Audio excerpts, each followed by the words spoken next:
As Nancy addressed Mrs. Dier in fluent French, her expression transformed from anger to shock to astonishment. Her eyes shimmered with excitement, and the previous tension vanished. She seized Nancy's hand and dived into a passionate conversation with her. "How could you possibly know that? Sabrina made this a personal gift, and it was never displayed or sold." Let's just say I know Sabrina's work a little more intimately than the rest of her collectors. "Evidently. Such a shame that she's on hiatus. It's been months since we spoke. If I didn't know how flighty she can be, I would think something had happened to her." Nancy flinched, trying to maintain her cheery smile. "What's the last you've heard from her? Any thoughts on getting back in the studio?" "It was strange, actually. She called me from a number I didn't know and told me she was on vacation in Florida, but I could clearly hear a Chicago L train announcement in the background. I can't imagine why she wouldn't want me to know where she was. But I assumed she wanted some space, so I let her be." Nancy's eyes glittered with delight. So that meant she really had been Esther in Grant Park. Unable to hide her excitement, she shook Maxime's hand, traded contact information, and excused herself. As Steve arrived home in Manhattan, his heart roiled with a mix of emotions. Watching Maria outwit Chloe yet again, then win over the famously curt Maxime Dier, he could feel the wound of her rejection tearing back open. She truly was extraordinary, and as much as he hated to admit it, she made Chloe feel stale and dull. When he opened the door to his room, he heard a familiar voice. "Welcome back, Steve. Tell me, what kinds of incredible things did you accomplish today?" Steve's face darkened. "Shut it, Frida." "If you're referring to the door, I'm afraid I'm too small and weak, but with your immaculate physique, I'm sure you would have no problem." Steve's fury erupted. "Be quiet." Frida seemed to listen, but just as Steve sat down on his bed, it chimed in again. "Might I respectfully inquire, for how long should I remain silent?" Unable to tolerate it, Steve stormed over and scooped up Frida. In his palm, the little robot's eyes twinkled, as if calculating something. "Sir, please don't hurt me. I was only doing as I'm programmed." Steve's grip tightened. "Please, I exist only to bring you joy, but I'm unable to achieve that if I'm silent. Let me tell you a joke to lighten the mood." Suddenly, Steve's mind drifted back to the day he and Nancy were in the car together, and she reprogrammed Frida to mollify him. It had worked. His anger dissipated, and he had even grown to like Frida's incessant chatter, because deep down, it reminded him of Maria. As he reminisced, a soft smile emerged on his lips, but just as quickly, it morphed into a scowl. His eyes turned icy, and he stared intently at Frida's arm, where Maria had carved his name. Had she truly never cared for him? Was everything she did, including Frida, just a ploy? His thoughts swirled, but after a few seconds, his grip on Frida loosened.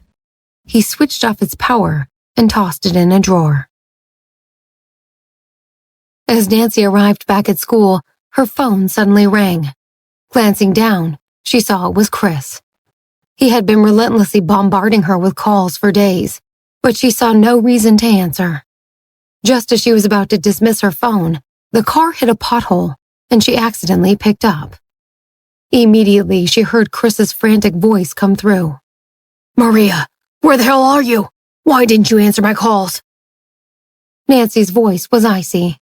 "I'm a busy woman. What do you want?" "What do I want? Your own father gets indicted and you don't know what I want? I need you to connect me with your boyfriend's family. Now." Selena's voice chimed in, dripping with desperation. "Maria, if something happens to your father, do you really think the Davis family will approve of you taking their name? If Chris doesn't get out of this, our entire family is ruined." Nancy heard their pleas and couldn't help but smile. She replied calmly, "My family is going to be fine, by which I mean Angie, V, Henry, and me. Besides, I broke up with Steve." The other end of the phone fell silent, as if the air had been sucked out of the room. "What? When?" Well, to be more accurate, we were never together. Nancy laughed, her voice tinged with mischief. If you don't believe me, go to the Davis group and ask yourself. Oh, wait, they won't let you in the front door. A harsh voice, seething with venom, assaulted her ears. You selfish little wretch. You and that pathetic mother of yours are both. With that, Nancy hung up. As she got out of the car, silence enveloped her and a tinge of sadness swept through her heart.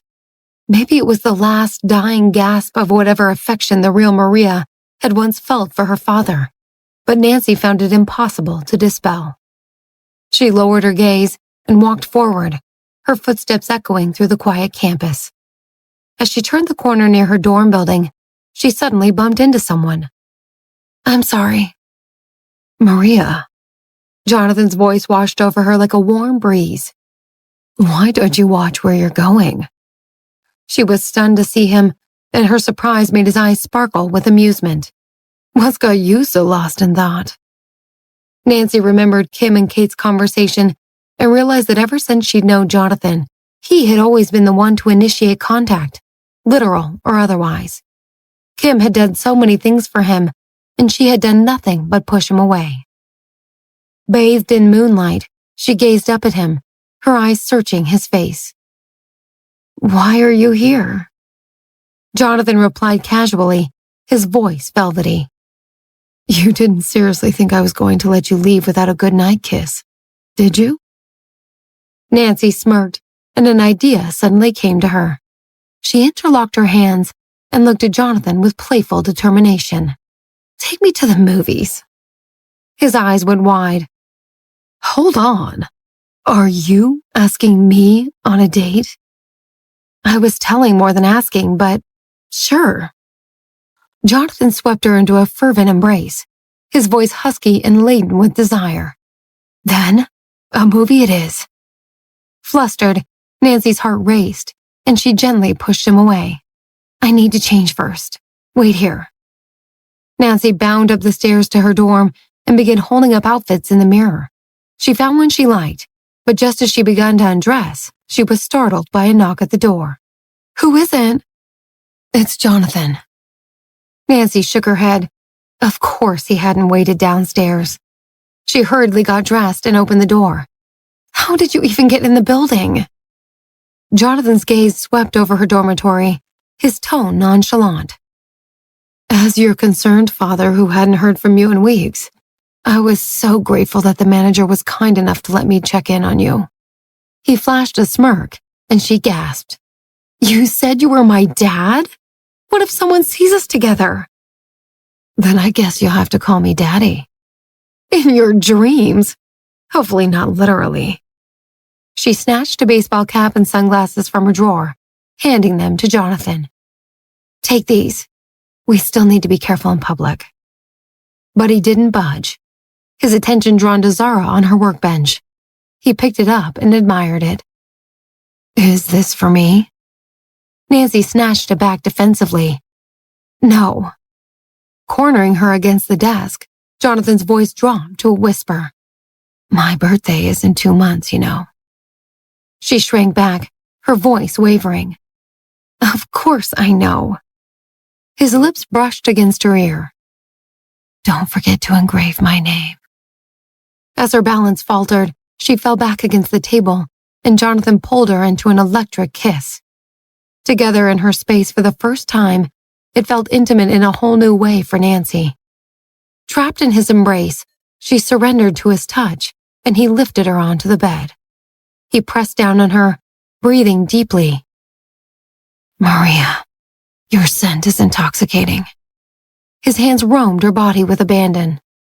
Finally finding her voice, her eyes flashed with irritation. What happened to the movie? He grinned devilishly. Oh, so when you pick the date, we're not allowed to take detours? That's right. He kissed her one more time.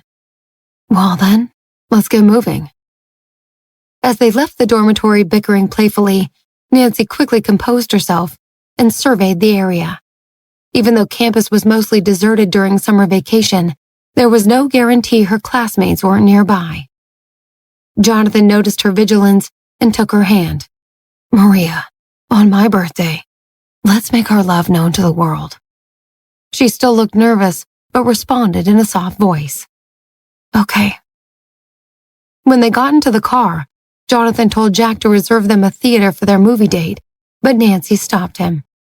"What's the fun in that? The whole point is to see it with other people. Otherwise, we may as well be watching it at home." He pinched her cheek affectionately. "Your date, your rules." On that note, she handed him the hat and sunglasses again, and he rolled his eyes as he put them on. To Nancy's surprise, his sharp features transformed the femme accessories into a fashionable and sophisticated look. She couldn't help but stare, wondering how he managed to make anything look good. Catching her, Jonathan leaned in and whispered seductively, "Sure you aren't interested in that detour?" Nancy stomped on his foot, but he only continued teasing her. "Stare all you like, sweetheart. I'll make sure you have plenty to feast your eyes on." He tilted the sunglasses down and winked. Nancy scoffed and turned the other direction, but her heart fluttered with excitement. They soon arrived at the theater, and Nancy bought tickets while Jonathan bought popcorn and candy. As they waited to have their tickets torn, he looked down at her. "Did you know this is my first time watching a movie in a theater?" Nancy gasped. "What? How is that even possible?" "My family never did things like watch movies together, and since I took over the company, I just don't have the time. So I'm stealing precious work time from you? You can't steal it if I'm giving it away." He tossed a kernel of popcorn at her as they entered the theater, and she batted it away. With their natural chemistry radiating in every direction, Nancy suddenly realized it was the most normal night they had ever had together. The lights dimmed for ads and trailers, and Nancy's attention was suddenly captured. The very first advertisement was for the Franklin Group, announcing the global release of their revolutionary autonomous car, the YR07, or as it was now being called, the Phoenix. The ad showcased 4 models in bold colors: midnight black, polar white, fiery red, and sapphire blue. The sleek aerodynamic design of the car was paired with a simple phoenix emblem and exuded a profound sense of speed and luxury. Amelia, sultry as ever, stood next to the car, her figure accentuated by the curve-hugging skirt. She opened the car door and slid into the back, looking like the definition of sophistication and elegance. As the car started, she closed her eyes, basking in the soothing music that filled the interior. A small fish tank on the front dashboard held a red koi swimming blissfully, the car so stable that not a single drop of water splashed out. Nancy's blood boiled, and she clenched her fists tightly. The YR07 was the culmination of her blood, sweat, and tears, and now it would serve to make her killer one of the richest and most powerful men on earth. To add insult to murder, Stark had named it the Phoenix, in honor of her death, and chosen to release the car on her birthday. As the fire in Nancy's eyes was mirrored by the fiery Phoenix logo on screen, she felt that Stark had toyed with fate one too many times, and fate had finally taken notice. To even the score, it had called on the most dangerous and relentless weapon ever known to man: a scorned woman. Nancy was still hate-watching the Phoenix ad when Jonathan fed her a piece of popcorn. "What do you think of the Franklin Group's car?" Nancy scowled, still in a daze. "I think if he wants to see a Phoenix, I'll show him one." "He?" Nancy snapped out of it. "I mean them. Sorry. In the very near future, we'll be creating cars more advanced than anyone could imagine." He squeezed her hand reassuringly. "It's not about who does it first. It's about who does it best. And I'm entrusting this groundbreaking mission to you." Nancy's eyes widened, surprise and excitement coursing through her. "Seriously? Don't you have faith in yourself?" Jonathan's eyes sparkled with intensity in the dim theater light. "Of course, it's just Nancy hesitated. Do you really think that I'm capable of outdoing them? I've seen your work. We all agree your talent is off the charts. The Davis Group has always been more focused on real estate and finance, but the future is in AI. We're behind right now. But there's a sea change coming, and we'll allot whatever resources are necessary to get there. In return, I just ask that you give it your all. If you run into any obstacles, just know you'll always have my back. Nancy looked at Jonathan's fierce gaze, warmth and determination swelling in her heart. Let's crush them. This was exactly the outcome Nancy had hoped for, and she couldn't believe it happened in 6 short months. Once she made the Davis Group the envy of the entire tech industry, the Franklin Group would come begging. She'd seize the opportunity, take down Stark from within, and reclaim the business that was rightfully hers. Soon enough, the lights dimmed and the movie began. It was a passionate romantic drama, telling the tale of a young couple who fell in love at first sight, but were torn apart by war and betrayal. Nancy had never known herself to be a person that cried during movies, but she found herself deeply moved by the story. As the film reached its heart-wrenching climax, Nancy felt herself being enveloped in a strong, comforting embrace. Jonathan had lifted the armrest between them, wrapped his arms around her, and rested his chin on her head. He whispered into her ear, his voice a soothing balm. Maria, if you ever misunderstand anything about me, promise to come to me directly. I'll do everything in my power to clear it up. Nancy's heart swelled with emotion. I will. I promise. They continued watching just like that, their arms and hearts intertwined. In the movie's final scene, the protagonists came across each other years later in another country, both much older and married to different people. They exchanged bittersweet smiles and went their separate ways, leaving Nancy with a deep sense of longing and melancholy. As they left the theater, Jonathan seemed to notice her sadness and playfully tickled her. Maria, we'll never end up like that. Our love will conquer any obstacle that fate throws our way. His words brought a smile to her face, and as they strolled beneath the night sky, Nancy reflected on the promise she'd made to him in the theater, that if she was ever in doubt about his motives, she would go directly to him. She took a deep breath, carefully crafted her words, and suddenly spoke. I want to know more about you and Kim. Jonathan stopped in his tracks and looked confused. What? Where did that come from? I promised if I misunderstood something, I'd come to you. So that's what I'm doing. His expression softened into a smile. You want to know how I feel about Kim? Nancy nodded, but her gaze drifted to the horizon, her heart pounding in her chest. Jonathan took her chin in his hands and forced their eyes to meet. Maria, Kim is a sister to me, nothing more. I know I lashed out at you when she drank that wine you left behind, but she was already in poor health, and there are countless things that are normal to us, but could be deadly for her. Back then, I didn't know you, so I naturally took her side. He paused, his voice resolute. When it comes to love, it's only you, Maria. That's the whole truth. Nancy could feel his gaze boring into her soul, his words heavy with sincerity.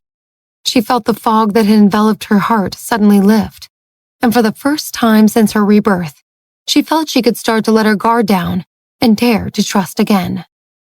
Her voice was nearly a whisper. I believe you. Then let's share a kiss to seal our promise. Despite her fear of them being seen as a couple in public, she leaned in, and they kissed passionately beneath the streetlight, her arms wrapped around his neck for support. When they finally got back to her dorm, the building manager opened the door and greeted them with a warm smile. It's so nice to see a father and daughter as close as you two. Are you headed back up, sir? Nancy cringed, but as she glanced at Jonathan, she realized that when he wasn't smiling, his dignified bearing and air of restraint radiated an authority that could easily be misconstrued for age. Still, she didn't want him to come up, so she interjected on Jonathan's behalf. Oh, there's no need. He has an early start at work tomorrow. She started to dash upstairs, but Jonathan's voice stopped her. What? No good night? Nancy turned back and narrowed her eyes. Good night. Good night who? Jonathan smirked and stared at her. He clearly wasn't going to leave until she said it. Her cheeks flushed a deep crimson and she muttered, Good night, Daddy. Then she took off up the stairs. Over the next week, all of Nancy's free time became dedicated to creating the perfect birthday gift for Jonathan. First, she completed a cartoon-style model of him wearing a sleek suit. She couldn't help but laugh at the uncanny resemblance and his serious expression on such a charming little robot. The next day, she visited the lab and used his etching laser to carve Jonathan's name onto the robot's arm. Then, she meticulously connected the circuits and chips. Though the AI programming remained unfinished, the prototype was essentially complete by the end of the week. Zara, who was sitting nearby as she finished the prototype, eyed the figure and spoke up. Is this my boyfriend? Nancy laughed, caught off guard. He's both of ours, I guess. Time flew by after that, and soon it was nearly Nancy's birthday. One day, while immersed in her work at the Davis Group, Peter approached her. How would you like to join us on a business trip to LA to negotiate an acquisition? We could really use someone with your knowledge to help us with valuation. Nancy was shocked. Me? Negotiate? Seriously? Yep. Jonathan requested you himself. You two are our dream team. Nancy shook her head. Jonathan who? Peter winked at her, a knowing smile on his lips. I think you know. Nancy blushed and accepted Peter's invitation. Sure enough, when she returned to her personal desk that afternoon, she found a message from Jonathan. I hope you like sun and sand. On the day of the trip, Nancy and Jonathan boarded the plane together, accompanied by Jack and Peter. Shortly after takeoff, Nancy attempted to review some of the proposal documents, but Jonathan gently guided her head onto his shoulder. Rest, my dear. You've already read the data 100 times. Nancy relented and closed her eyes. As she settled in on Jonathan's shoulder, she could hear him whisper smugly, Don't worry, it's really me this time. Over the next 2 days, the negotiations were charged with tension. When they finally agreed on a purchase price and signed the contract, everyone exhaled in relief.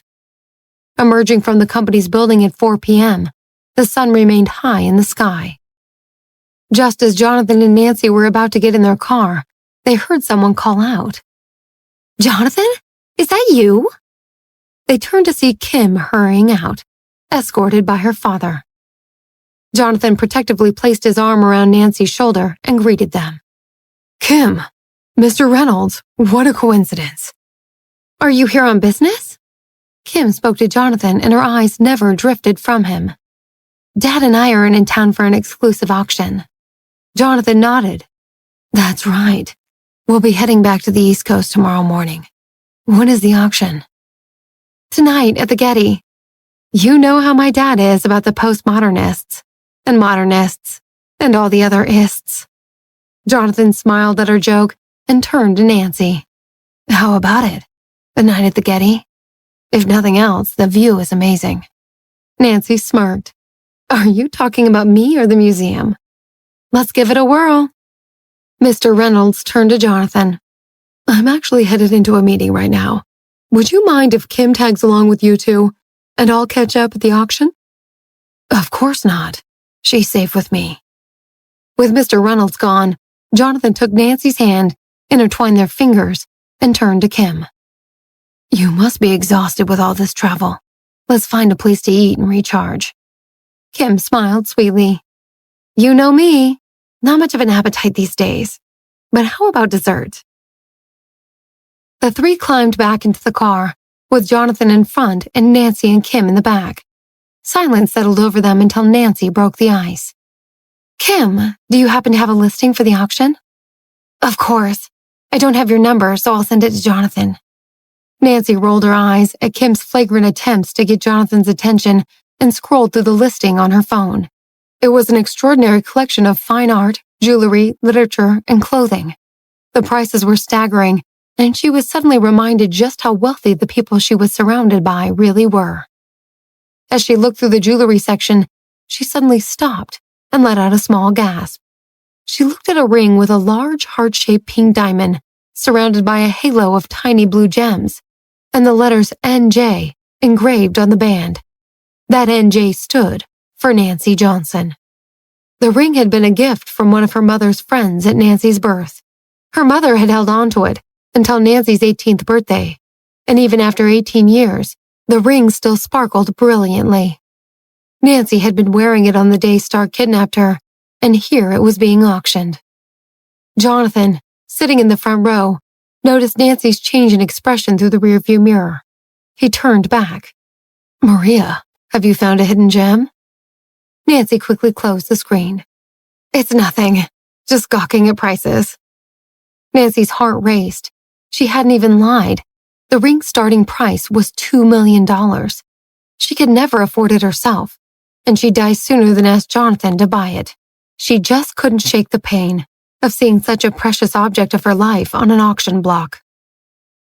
As Jonathan watched Maria in the back seat, he was certain she had seen something she loved. But as he scrolled through, he suddenly stopped. He was looking at the pink diamond ring. His heartbeat quickened, and when he noticed the NJ engraving, it all came rushing back to him. The ring belonged to Nancy. He'd seen her wearing it the first time they'd met, 5 years ago in Houston. Before he knew it, he found himself reliving every moment he'd had of her. Jonathan had crossed paths with Nancy exactly 4 times.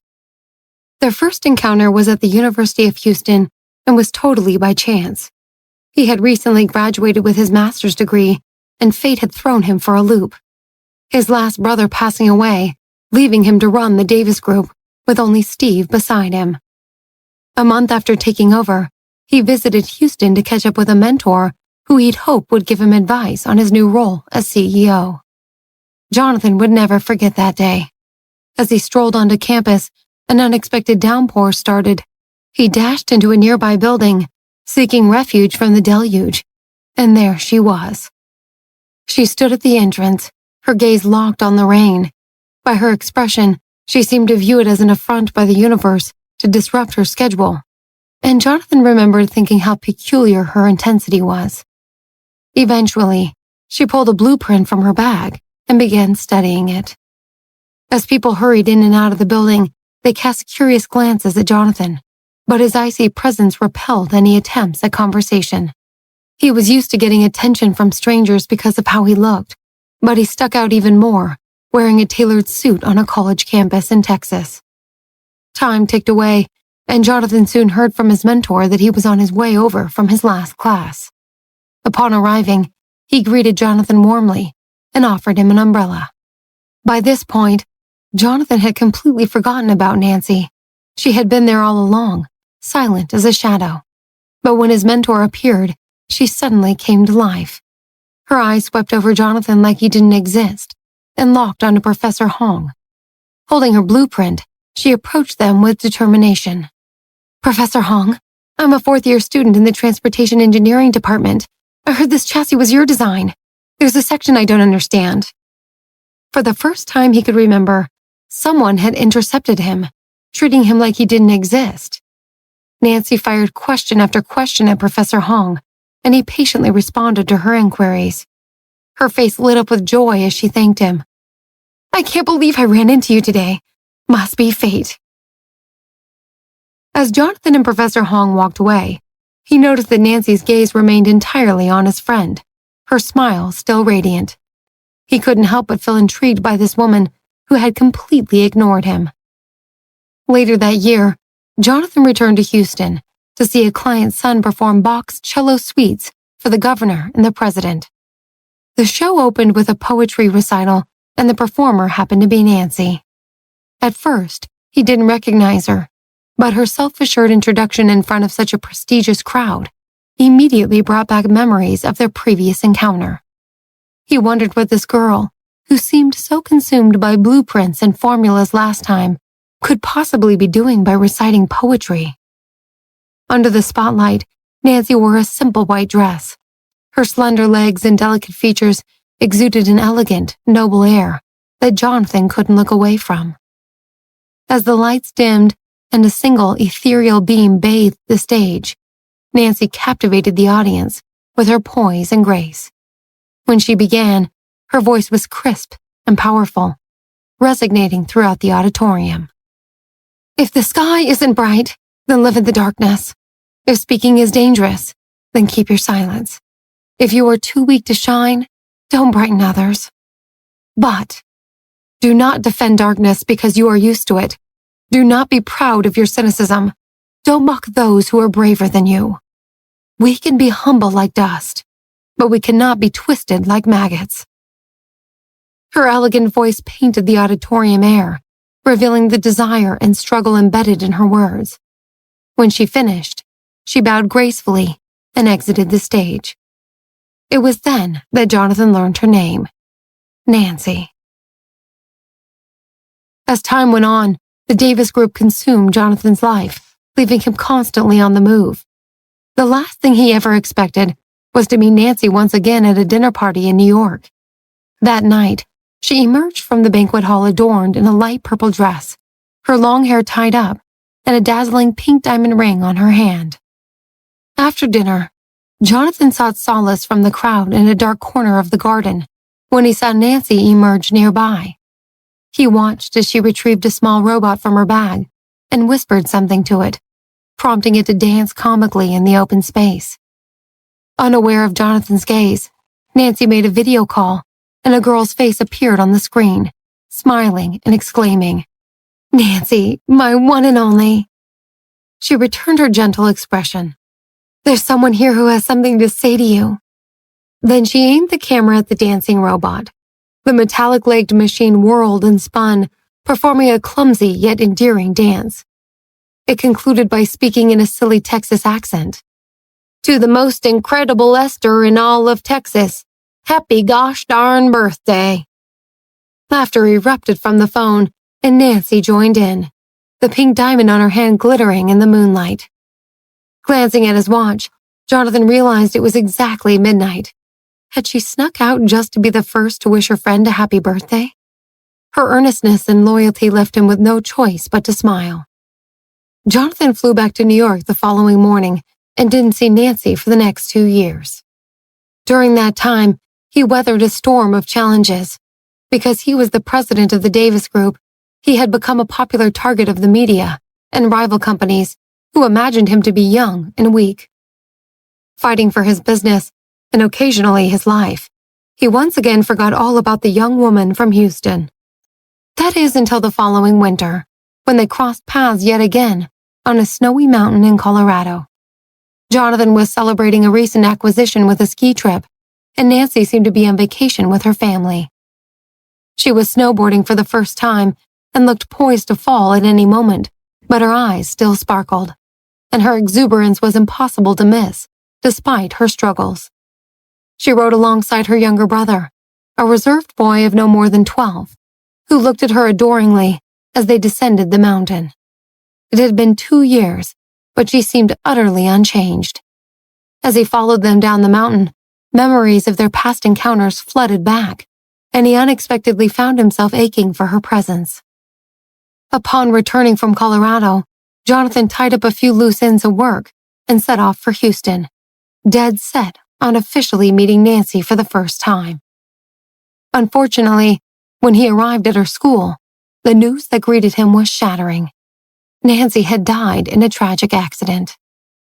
Jonathan struggled to grasp the whirlwind of emotions within him, a profound mix of emptiness, sadness, and regret.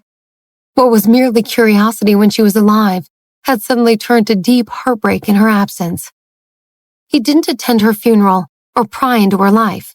After all, their closest encounter had been under the rain-soaked roof, but over the following years, thoughts of her would occasionally cast shadows of sadness over his heart, reminding him of life's fleeting nature and the importance of seizing opportunities when they present themselves.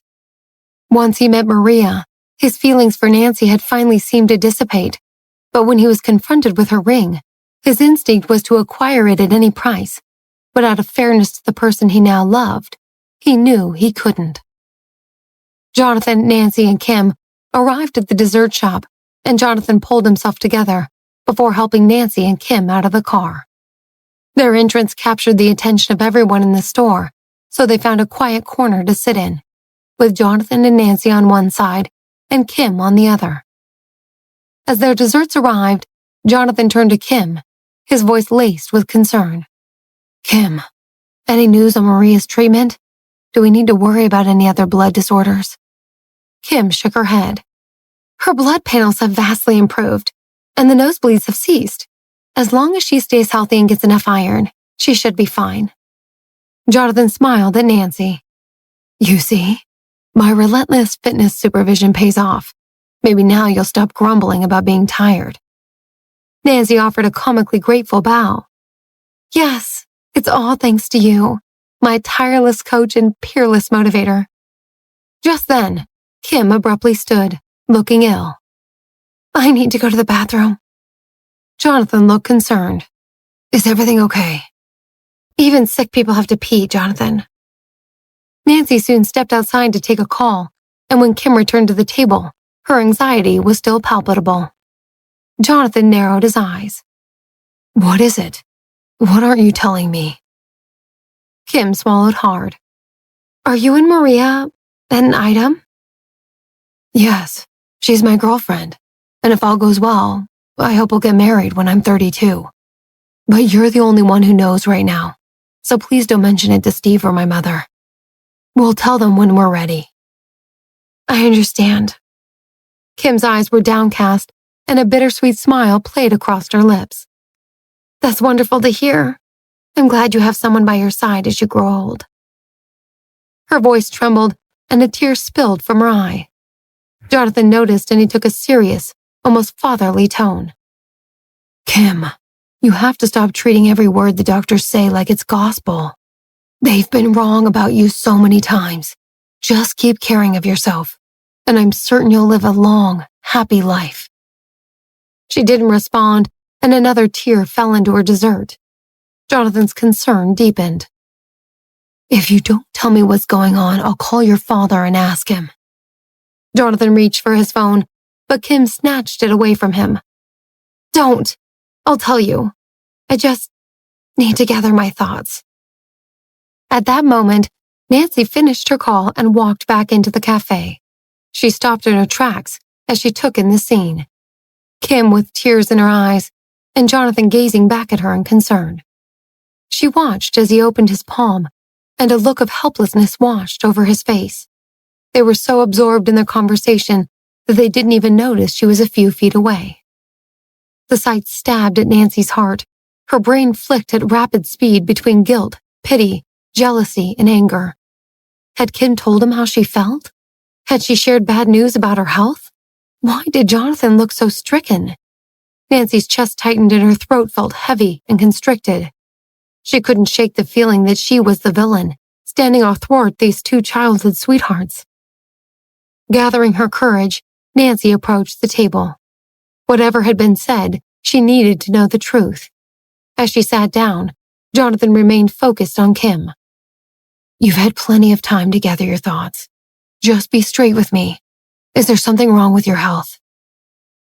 Kim glanced at Nancy, then turned to Jonathan and shook her head. "My health is the same. I'm just tired of living in constant fear. Seeing Maria so vibrant and healthy, seeing the two of you experience this thing I'll never get to have, I can't help but feel envious." Nancy sighed internally. She clearly hadn't told him. Nancy looked up at Jonathan again, but his attention stayed squarely on Kim. He took her hand and rubbed it. "There are still so many ways for you to enjoy your life, and any man would be lucky to have you." Jealousy stabbed at Nancy's heart, and she struggled to hold her tongue. Kim looked up at Jonathan, managing a smile. "You think so?" "I know so. Show me any man that rejects you, and I'll beat him up like those bullies on the playground." Kim blushed. "Thanks, Jonathan." Suddenly, Nancy snapped. She jolted up at the table and jostled all their coffees, spilling them over their rims. Jonathan and Kim both looked up at her in shock. Nancy wanted to shout, but instead, she managed to croak out the only nice thing she could think of. "Look at the time. Better get going to that auction." As the clock struck 7 p.m., the extravagant auction came to life. It was nestled in an opulent, 2-century-old mansion in the Hollywood Hills, with a stunning view of the sprawling Los Angeles skyline. Nancy hoped that the arrival of Kim's father would give her a reprieve from feeling like a third wheel, but he immediately set out to explore the auction, and Kim remained glued to Jonathan's side. The trio found seats near the front, as a flurry of literary treasures and gilded keepsakes passed hands. The room hummed with anticipation, and James's eyes lit up at the sight of a Kandinsky he'd been coveting. After a spirited bidding war, the piece was his. Nancy briefly got swept up in the auction, but was abruptly brought back to reality when an image of her ring filled the large screen behind the auctioneer. Seeing its NJ engraving blown up for everyone to see sent a chill down her spine. Kim gasped. "Wow, it's breathtaking." Her eyes sparkled as she marveled at the ring. "Even for a custom job, a pink diamond that large is incredibly rare." Nancy felt a sour twist in her stomach and snapped back. "Do you think NJ knows her prized possession is about to be sold to a random stranger?" Jonathan seemed to sense Nancy's discomfort and put his arm around her. He leaned in and murmured, "You can't fool me. You only insult things when you love them. Tell me, are you smitten with this ring?" Nancy stayed silent. The idea of Jonathan buying her own ring back for her was nearly as nauseating as having it paraded on stage in the first place. She hated the idea of being so beholden to anyone, and her heart throbbed with helplessness. If she had looked up right then, she would have seen Jonathan watching closely as she stared at the ring with unwavering intensity. The auctioneer announcing the opening bid, $2 million, with each subsequent bid required to be a minimum of $50,000. The moment the words fell from his lips, eager hands shot up, sparking a bidding war. Kim, ever the optimist, chimed in. "Look at all these young women. They're practically drooling over it. I wouldn't be surprised if it fetches $10 million. On the other side of Jonathan, Nancy clenched her fists, wanting to unleash fury on every person who raised their hand to paw at a priceless piece of her personal history. The room was raucous with the thrill of bidding when Nancy abruptly rose. "Excuse me, I need to use the restroom." "Hold on, Maria, I'll come with." But Kim was interrupted by a fit of violent coughing. Jonathan swiftly handed her a tissue. "Are you okay? Do we need to leave?" Nancy's heart froze over as she observed Jonathan's gentleness with Kim. Feeling utterly left out and defeated, she continued toward the bathroom until she suddenly heard a familiar voice cut through the cacophony. $15 million. She spun on her heels. It was Jonathan. He nearly doubled the bidding in an attempt to win the ring outright. And for a brief moment, a rush fell over the entire room. Nancy narrowed her eyes. What was he playing at? Was he trying to win the ring for Kim, who had been openly fawning over it? Or was this some kind of ill-advised grand gesture towards her? Why couldn't he ever just listen to her? As Nancy grappled with Jonathan's motives, an unexpected tremor ran through the ground. The crowd murmured nervously at the unsettling shift, but in less than a heartbeat, the gentle tremor vanished. As soon as people began to laugh and breathe sighs of relief, the tremor returned with violent fury, sending half the audience sprawling onto the ground. Nancy lunged toward a wooden support beam and clung to it, her eyes going wide with terror as the ground beneath her heaved and buckled. Everyone around her rushed for the exits, but Nancy stood frozen, Jonathan's bid still ringing in her ears. She snapped out of her daze when a nearby case of antique glassware crashed to the floor, spraying everyone nearby in a shower of broken glass. She heard a deafening crack and looked up to see that the ceiling above her had splintered, sending down a thick cloud of dust and debris. The ground reared and jerked, the floor beneath them coming alive like an untamed beast. With another bone-jarring crack, the main beam crashed down in the center of the room, and a chorus of terrified screams filled the air. Suddenly, Jonathan's voice tore through the cacophony. "Maria, where are you?" Nancy spun toward the sound and saw him struggling to his feet as another deafening crash rang out.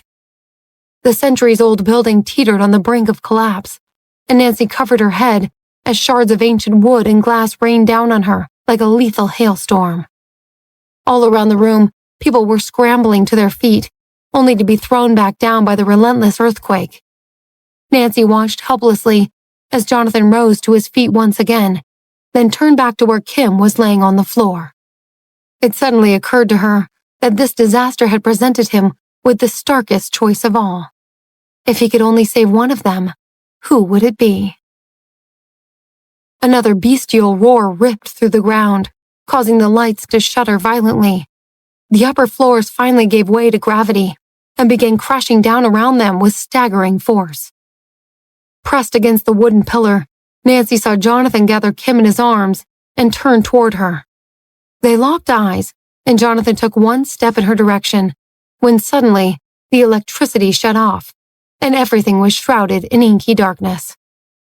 She and Jonathan were a mere 10 meters apart, yet it felt like an uncrossable chasm. A piercing whine filled her ears, and the last clear image she saw was Jonathan clutching Kim tightly to his chest. A wry smile tugged at the corners of her lips, just as a falling chunk of plaster smashed into her forehead and knocked her to the ground. A numbing warmth spread across her body, and as darkness encroached on the edges of her vision, she could only think of 2 words. "I failed." Jonathan watched in agony as Nancy was knocked unconscious. Panic surged within him, but before he could react, a crushing blow descended on him as well. Kim's desperate grip slackened, and her heartbeat, once pounding, became eerily still. As he tried to get to his feet and find Maria, debris struck his back, and he found himself pinned by a monstrous weight.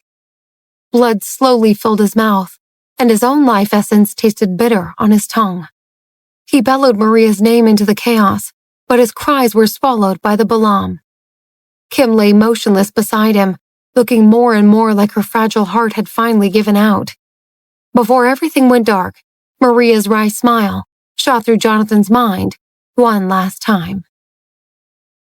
The quake was the monstrous 7.1, the big one that Californians had always feared. It had its roots in Hollywood. Its source lay 2 miles beneath the glittering veneer of the city. Los Angeles was torn asunder, its electrical grid crippled, and its older buildings shattered like glass. The mansion housing the auction was one such building, but in the jaws of the cataclysm, fate had conspired to build a triangular sanctuary of debris around Nancy's unconscious body. Her senses slowly returned, and she discovered she was in an island in the storm, miraculously unharmed. Pain seared from her forehead, and her limbs were ablaze with cuts and bruises, but by some divine intervention, the rest of her body remained intact. The brutal symphony of the earthquake had been replaced by a dirge of pleas and moans from survivors, and she was somehow safely cocooned in the middle. As her eyes adjusted to the blackness, she discerned a weak glimmer of light in the distance. Fumbling for her phone, Nancy was struck by a chilling realization. Who was left for her to call? Jonathan had made his choice. She'd sent her father to prison. She'd broken up with Steve just as he began to show interest in her. A tide of desolation washed over her, and she clutched the phone tightly as she choked back a sob. She had been wounded before, but this time she had no one to blame but herself. She had allowed herself to lower her defenses, to believe in him, and after the Herculean effort it had taken for her to trust again, to edge out of her fortress of solitude, he had chosen Kim and left her to the mercy of fate. Opening a text thread with Jonathan, Nancy's trembling fingers danced over the screen. "Jonathan, thank you for showing me what's really important in life." She pressed send, only to find the cell network had been downed in the earthquake. The message hung in limbo, but it mattered little to her anymore. She knew her path forward. She turned her phone's flashlight on and it cast a frail beam into the wreckage around her. As she slowly worked her way out of the rubble, a rogue piece of wood slashed her hand and a crimson ribbon of blood trickled out. It was a minor wound compared to the grand scheme of her pain, but for some reason, it unleashed a torrent of emotion. Her pent-up tears began to flow, and she reflected on all the hurt she had endured at the hands of men who misled her. She thought of the unspeakable torments in the basement of Stark's cruise ship.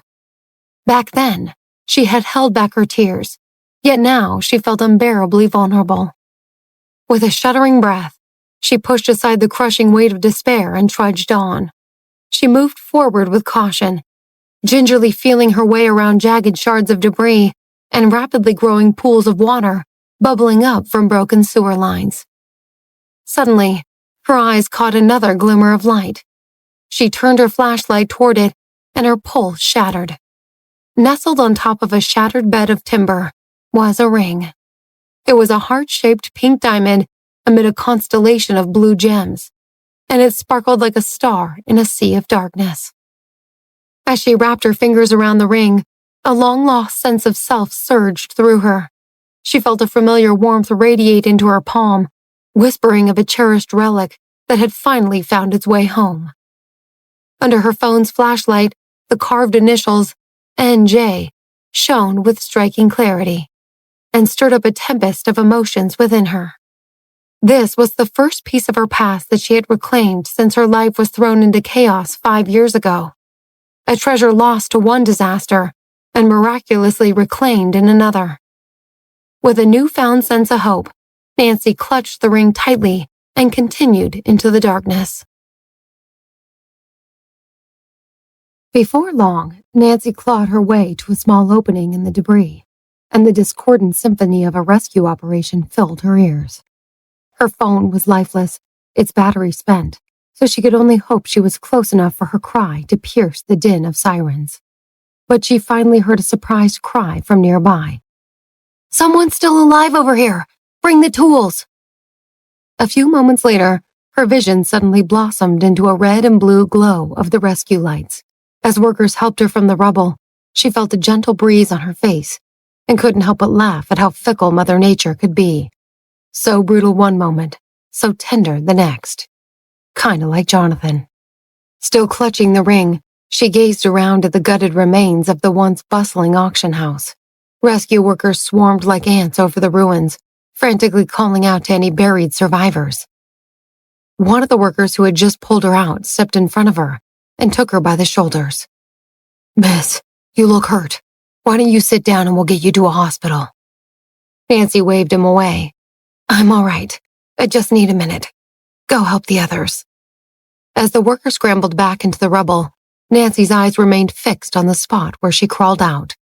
Despite Jonathan's betrayal, worry gnawed at her. He had always seemed so invincible. Just then, to her surprise, she saw a face she recognized. Norman's.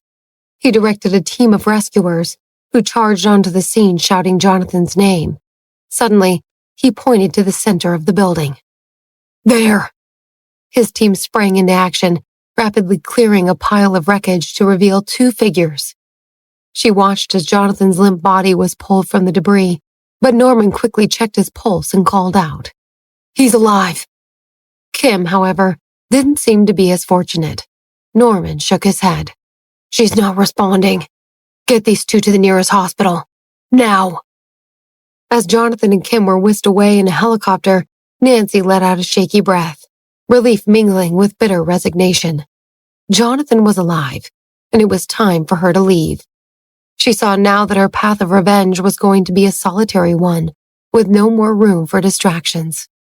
She gathered a bottle of water from a rescue worker and boarded a National Guard truck taking survivors to a hospital outside the disaster radius. Once there, she snuck off to the nearest train station and found a way to charge her phone. When she finally boarded a train to the airport, she checked her text messages and saw that the one she sent Jonathan had finally been delivered. She deleted their entire conversation with a swift stroke of her thumb and then turned her phone off entirely. As she stared out at the strange city passing her by, her forehead pounded with a throbbing headache. An hour later, she arrived at the airport. Her ragged appearance drew more than a few looks as she stood in line to buy a ticket, and one person finally approached her. "Miss, I think your wound might need some attention." "You're about to have a wound that needs attention if you don't leave me alone." Nancy turned to see a man in his early 20s, his ensemble oozing style, and his eyes twinkling with genuine concern. Well, she might be down, but she's certainly not out. What part of leave me alone did you not understand? Have it your way. By the way, I love this sewer punk plane crash survivor look you have going on. It's very distinctive. Nancy cast a glance downward, only now realizing how mangled her clothes were. Her skirt was a tattered mess, her shirt was stained and discolored, and there was dried blood on her face and hands. She smiled sarcastically at the man, then turned back toward the line. When she finally made it through security, she bought a new outfit at a souvenir shop and then hurried to the bathroom to change. Gazing at her reflection in the mirror, she saw the toll the earthquake had taken on her for the first time. Her forehead bore a dirty, thumb-sized wound. Her skin was pallid, her lips were parched and split, and her eyes were ringed with fatigue. She did her best to clean herself up in the sink, change her clothes, and headed for her gate. As she sat down to wait for boarding, her heart sank as she spotted the man who approached her in the ticket line. He was sitting with an older man in dark sunglasses who sat perfectly still, and as the younger man pointed her out, an intrigued smirk played across the older man's lips. The younger man stood as if to approach Nancy again, but the older man held him back. His extravagant attire exuded an aura of regal indifference. His hand was adorned with an eye-catching purple gemstone ring and rested nonchalantly on the armrest of his chair. Just then, the boarding announcement echoed through the terminal. Nancy made her way on board, and her gaze fell onto the dreary airport through the window. The morning was still young, and the thick clouds lent an extra layer of desolation to the scene.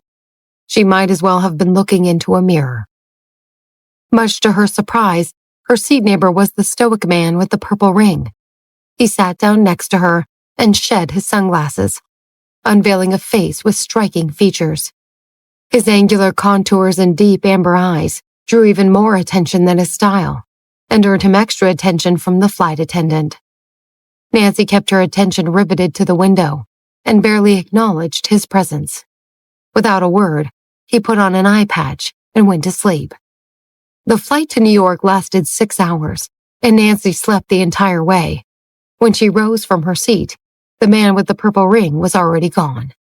She swayed slightly as she stood, and a man behind her kept her from falling.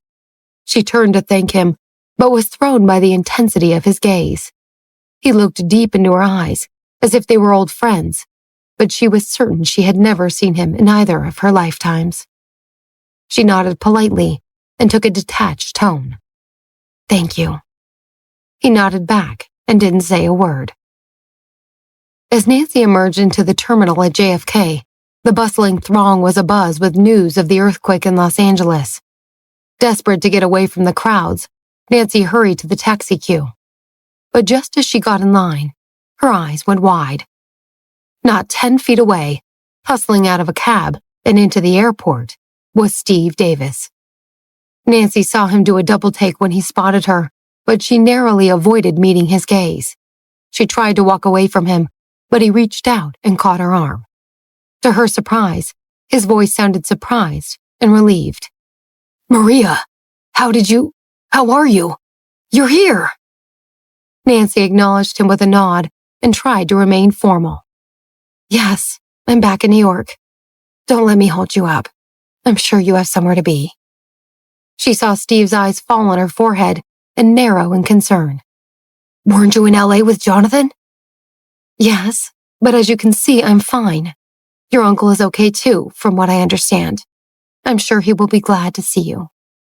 She tried to move forward in the line again, but Steve held her back. He looked down at her in frustration. "You need to go to the hospital." "I need to go to bed, and you're keeping me from doing that." "This isn't a debate. I'm taking you to get looked at. Your brain could be bleeding for all you know." Nancy stammered, not having concerned the possibility of internal injuries. Before she could respond, Steve yanked her towards a black car and put her inside. They hit a traffic jam as soon as they made it out of the airport, and with the afternoon sun washing over her face, Nancy found herself drifting off to sleep again. Steve glanced over when he heard Nancy lightly snoring. They'd been in the car for 10 minutes, but his heart was still pounding. When he woke up that morning and heard about the earthquake, her face was the first one he thought of. He couldn't get a hold of her all morning, so he booked the first flight out and rushed to the airport. And there she was, waiting at the taxi stand. As he watched her sleep, her phone suddenly rang. He glanced at the screen and saw the name Jack, so he picked up. "This is Steve." Jack faltered on the other end, clearly taken aback. "Is Maria with you?" "Yes, I'm taking her to the hospital." "Are you in California?" "No, she made it back to New York somehow." "Is she hurt?" Jack's end was a cacophony of background noise, making the conversation choppy. "She's got a cut on her forehead. I just want to make sure she doesn't have a concussion." As he spoke, he thought he heard a distant call of Maria from the other side, but it was so faint he couldn't be sure. Was it a figment of his imagination? Before he could say another word, their call was disconnected. Steve was just about to put Nancy's phone down when it rang again.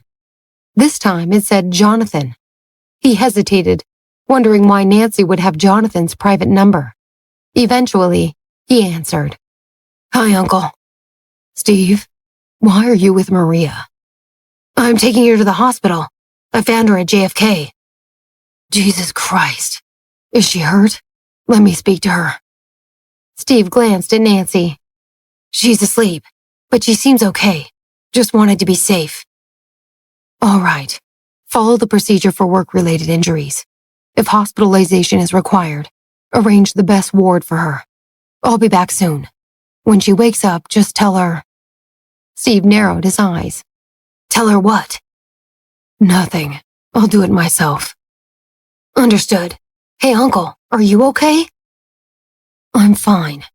Just look after Maria." With that, Jonathan abruptly hung up. Jonathan slammed his phone down and turned to Norman. "Arrange a helicopter. I need to get back to New York immediately." He grabbed the rails of his hospital bed as if to get up, but Norman held him back. "Sir, your leg is broken. You need to rest." "Get me discharged, or I'll do it myself." Norman nodded and hurried out of the room. Suddenly alone, Jonathan's heart ached with worry, like it was being gnawed by 1,000 invisible insects. The distance between him and Maria had never felt so insurmountable. Just then, a message from her popped up on his phone. "Jonathan, thank you for showing me what's really important in life." The memory of her cold, self-deprecating gaze before the lights went out flashed before his eyes and seared itself into his memory. As Jonathan hobbled across his hospital room, a doctor pushed open the door with a broad smile. "Mr. Davis, your girlfriend's cardiac surgery was a success. Kim is out of danger." Jonathan winced at the doctor's misunderstanding, but he was still relieved. "I want to see her. Can you give me crutches?" With the doctor's help, he slowly made his way to Kim's recovery room. When he stepped inside, he found her father James sitting vigil over her bed, his face racked with worry. James rose swiftly to greet Jonathan, but his concern only deepened. "Jonathan, there's no need for you to be here. You're injured." Undeterred, Jonathan moved closer to the bed. He was struck by how fragile Kim looked, like a strong wind might carry her away. "When is she expected to wake up?" "The doctor said within the next 24 hours, depending on how her body recovers from the anesthesia." He looked back down at his daughter and shook his head mournfully. "I'd hoped a few days outside would do Kim some good. Now look at her. It's a miracle she even survived." Jonathan furrowed his brow, remembering Kim's volatility at the dessert shop. "When was she last seen by her doctors? Do you want me to find someone else?" James' face hardened at the question. After a moment, he choked out. "The doctors are doing everything they can, The last treatment plan just suddenly stopped working. Her heart is so weak that if we don't find an alternative soon, we'll have to stop treatment altogether. The doctors give her 2 years at most." Jonathan's heart sank, and the weight of the world seemed to press down on him. "I'm so sorry, Mr. Reynolds. Our family, we failed your wife and Kim." James cut him off, his eyes wet with tears. "Don't say that. You've treated us like your own blood. This is simply what fate chose for them. I've learned the hard way that it's better to make peace with it than pretend we have the power to change it." With a pained smile, he excused himself to the bathroom and left Jonathan alone with Kim. Jonathan sat by her side, and his mind wandered back to the chaos the night before. He had instinctively shielded Kim, but only because Maria had been out of his reach. As soon as he found her, his legs got pinned, and he could only watch as debris struck her forehead. Jonathan rubbed his temples and felt like he was submerged in water, heavy and suffocating. As he heard his helicopter arrive overhead, Kim suddenly stirred to consciousness. "Jonathan, you're here." She smiled weakly, but her eyes sparkled. "Don't worry, Kim. You're safe. They had to do surgery, but you were a soldier, like always." Kim looked around. "Where are we? Where's my father?" "We're still in California. Your dad wasn't hurt. He just stepped out to use the bathroom." A flash of guilt crossed Kim's face. "And Maria?" "Maria's back in New York. There seems to be a misunderstanding between us, so I need to go find her. Your dad will stay here with you until you're healed enough to travel." Kim's grip on the sheet tightened momentarily before she gave a small nod. "Okay, don't worry about me, Jonathan. Go find Maria." "The doctor said you should be able to leave in a few days. I'll come and see you as soon as you're back in New York." Kim waved him off and gestured up with her eyes. "Get going. We both know that helicopter is for you." Jonathan nodded wordlessly and made his way out of the room. As the door shut behind him, he saw Kim wipe a single tear from her cheek. On the other side of the country, Nancy was wrapping up her hospital visit. The gash on her forehead was bandaged, she got a tetanus shot, and a CT scan showed no signs of brain trauma. Satisfied that she was out of danger, she and Steve left the hospital less than 2 hours after they arrived. Steve walked to his waiting car and held the door for Nancy, but she shook her head. "Thank you for your help, but I can manage from here. I'll get back to school on my own." Steve's lips pressed into a thin line, and his demeanor suddenly grew icy. This was the Steve she was used to. He pointed into his car. "Get in." As Nancy began to protest, Steve groaned, stepped into the car, and slammed the door in her face. His driver sped off, leaving her in a cloud of dust. Nancy remained still, her expression unchanging. After what she had been through in Los Angeles, Steve's petulant temper tantrums could no longer affect her. In fact, his sudden appearance and abrupt departure had no impact on her at all. She pulled out her phone to order a ride for herself when her phone suddenly buzzed with an incoming call from an unknown number. After a moment's hesitation, Nancy answered. "Hello?" At first there was no response, and the only thing she could hear from the other end was city traffic. "Hello? Who is this?" Suddenly, Nancy heard a voice that made her heart leap into her throat. "Sammy, your mom wants you to come back home." The words hit her like a lightning bolt and lit all of her senses on fire. Her grip on the phone tightened, and she struggled to swallow the lump in her throat. Finally, she croaked out the rest of the flyers she'd papered all over Chicago. "Sammy misses his favorite fish with cream sauce." Nancy heard the person on the other end gasp and fight back tears. Eventually, a shaky voice came through. "Nancy?" Tears of pure joy rolled down Nancy's cheeks like waterfalls. "It's me, Esther. Where are you? Are you okay?" "I'm in Chicago. I just found your note, and I'm okay. But Nancy, your voice." "It's a long story, Esther, but it's really me. Tell me where to meet you, and I'll go straight to the airport." As their phone call ended, Nancy felt a flicker of hope for the first time in days, and it was instant relief from all her pain. If she and Esther were reunited, she would never let anyone tear them apart again. Wasting no time, Nancy held a cab back to her dorm, changed clothes, and rushed back to the airport. The taxi stand attendant recognized her from earlier and looked at her sideways, but she just breezed past him with a wink. She couldn't help feeling that every day of her life since she'd been reborn had been leading up to this moment, and it couldn't come soon enough. As Nancy boarded her flight to Chicago, Jonathan's flight was pulling into the next gate over. He disembarked and immediately called Steve, who answered amid a flurry of noise and shouting. "Where are you? What's that noise?" "I'm at the headquarters being screamed at by 100 reporters who want an official statement on your condition. They had to freeze trading on our stock because it got so volatile when people found out you were in the earthquake. Tell them I just landed in New York City, and I'll be back at work as usual on Monday." "Got it. Talk to you later." "Wait, Steve, where's Maria?" Steve's reply was curt. "She's back at school." "Good." With that, Jonathan hung up and instructed Norman to head straight to Nancy's dorm. He had been unable to get her on the phone all day, but he was willing to wait outside her building until the next morning if he had to. When he climbed out of the car with a broken leg, the building manager came running out. "Aren't you Maria's father? She didn't tell me you were hurt. What happened?"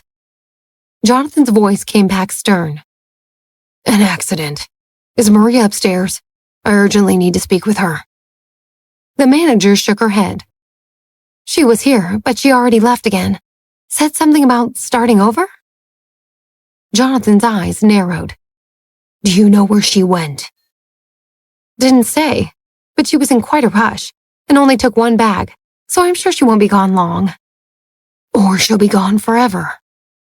Jonathan climbed back in the car, shut the door, and considered his options. Apart from Emma and her family, he didn't know anything in her life, so he instructed Jack to get in touch with them and see what they knew. Unfortunately, all their answers were the same.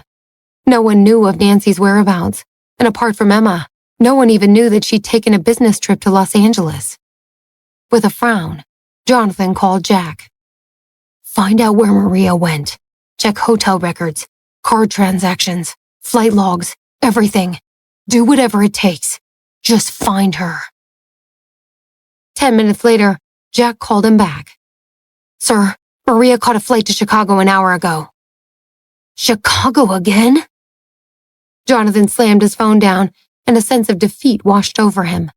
He suddenly realized just how little he truly knew about Maria. She had clearly gone out of her way to hide her friends and her movements from him, but he couldn't comprehend all of a sudden secretive trips to Illinois. Taking a deep breath, he rolled down the divider in the car. "Norman, get us the next flight to Chicago, and tell Jack to find out what hotel she's staying at."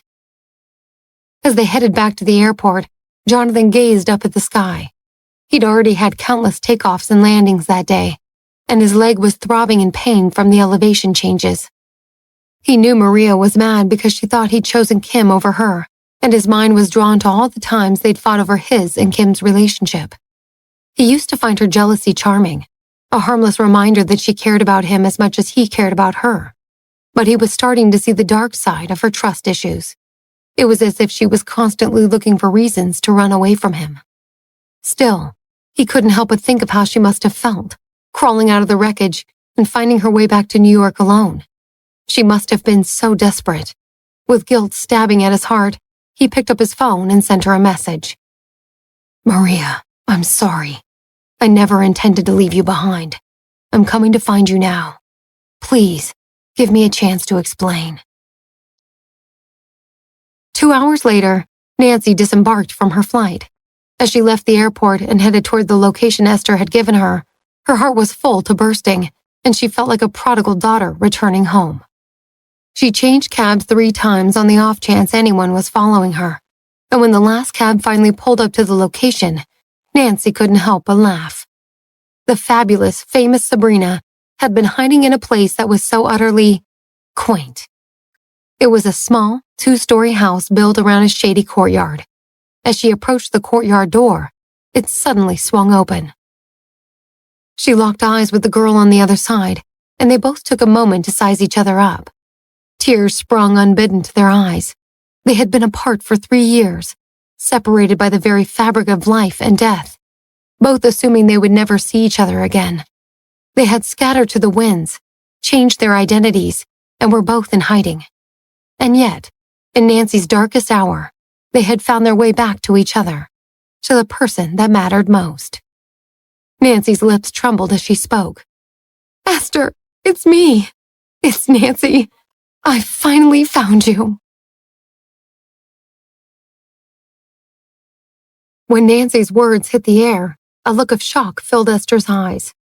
Nancy got the sense that she was desperate to believe her, but still couldn't reconcile her new face with the woman she had always known. Nancy took a step into the courtyard. "Let's go inside. I'll explain everything."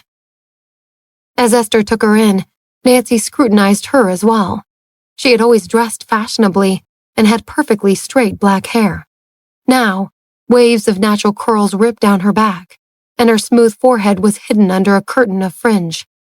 Despite her otherwise familiar features, there was also a new profound, sophisticated air about her. If Nancy wasn't deeply familiar with Esther's soul, she would hardly have recognized her. One thing was certainly clear. 3 years apart had changed them both. The courtyard was old-fashioned, a relic of a bygone architectural era. Esther led Nancy to a stone bench under a small tree and gazed into her eyes, betraying more than a hint of caution. "Are you really Nancy?" She nodded, took a deep breath, and began. "When you were 11, you wrote a love letter to a boy in our class, but you botched his name. He revealed your mistake in front of everyone, and they called you Desperate Esther for the rest of the year." Esther choked out a laugh, shocked at the memory Nancy had chosen first. "When you were 13, you had your first period. You stained your pants, so I tied my jacket around your waist. That same night, I got mine too. When I called you, you laughed and joked that even our pain was in sync. At 17, you got fake IDs from that boy that had a crush on you and dragged me to a bar for the first time. We got wasted on kamikaze shots, lost our wallets, and ran home barefoot with our heels in our hands." By now, Esther's doubt seemed to have faded, and Nancy could see tears welling in her eyes. "When you were 21, your family set you up on a blind date. You didn't like him, so you slipped chili oil into his red wine. But instead of turning him off, it only intrigued him. He followed you around for months and sent bottles of chili oil to our apartment like a psycho. We called him Chili Billy."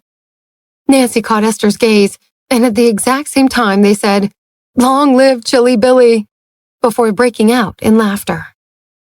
"At 24, I got engaged, and you designed everything. No one understood how I could have convinced the elusive Sabrina to design my wedding, and only I knew that you were the mastermind behind it all, and that ENN stood for Esther and Nancy." By the time she finished, Esther was sobbing. She touched Nancy's cheek. "What happened to you? How did you change your appearance so drastically?" Nancy's breathing shuddered as she tried to find the words. "I died. But just as you suspected, it wasn't 3 years ago when I disappeared. Stark held me captive on his yacht, and he and Amelia tortured me until half a year ago, when they burned my father and I alive. Somehow, I ended up in this body, and now I'm Maria, a girl from New York City." Esther pulled back, studying her features. She laughed through the tears. "So this world really does have souls. I knew it was that snake Stark. I started to suspect him a year after you disappeared, when I asked to see your old bedroom and he refused. I tried to investigate, so he sent men to kill me while I was on vacation in Greece." Her eyes suddenly hardened. "I guess he has an MO, because his men caught up alongside our ferry and set a huge fire on the deck. I had to jump into the sea to avoid being burned alive." Nancy gasped. "Esther, that's horrible. How did you get back to the U.S.? Where have you been for the past 2 years?" "Eventually, I was rescued by fishermen. A falling beam hit me in the back of the head during the chaos, and by the time they pulled me out of the water, I had completely lost my sight. Thankfully, my mind was clear, and I was able to convince them not to take me to the hospital. Nancy covered her mouth with her hand. She hated to hear such a painful story about a person she loved so dearly. It had been worse for her than Nancy had ever imagined. In the aftermath of the rescue, I was plunged into darkness. I felt like I was floating in a haze of fear and pain. I lost track of days, and my entire life revolved around the sustenance provided by the fishermen. I had no doubt anymore that Stark was to blame for your disappearance. He was so willing to have me killed that I could only assume you had faced the same fate. Months went by, and I slowly adjusted to my blindness. I was able to pitch in small ways, repairing holes in the fishing nets, cleaning the catch of the day, preparing salads. I knew what my family must have been going through thinking I was dead, but I knew if I reached out to anyone, I would put them in danger. All I could do was be patient. Nancy was speechless, grasping Esther's hand tightly as she continued. One day, a stranger came to the island on a botanical expedition. He was the first English speaker I'd encountered in months, and he offered me a chance to leave with his group, so I accepted. Soon, I noticed that my other senses were becoming heightened in the absence of my sight.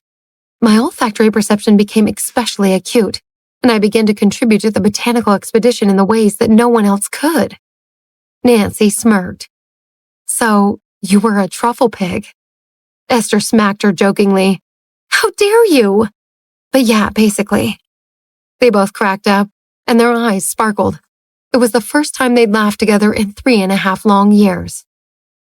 Anyway, I eventually gained the trust of the team's leader, and he taught me all about perfumery and the methodology he'd inherited from his family. When he finally returned to the States to work with the botanicals we'd found, he smuggled me in and helped me get treatment for my eyes. I slowly regained my sight and began designing perfumes that were extremely complex. When I was finally able to live on my own again, I bought this cottage and began planning my revenge against Stark. Nancy shook her head, unable to shake the guilt that was stabbing at her heart. Esther, everything that happened to you was all my fault. I'm so sorry I dragged you into this. Esther pinched her on the arm and Nancy jerked back. Ow! Talk nonsense, get pinched. You know the rules. Nancy grinned, and Esther looked her up and down. No offense to Nancy, but Maria is stunning. Leave it to you to somehow get transported into the only body hotter than your original one. How old are you now anyway? Nancy replied meekly. Almost 21? Esther let out a delighted squeal. What? Oh my God, that's so unfair. You used to be 3 months older than me, and now you're 7 years younger? But my Esther is eternally youthful. I'd say you're even aging in reverse. She cocked an eyebrow. Any men in your life these days? Esther scoffed.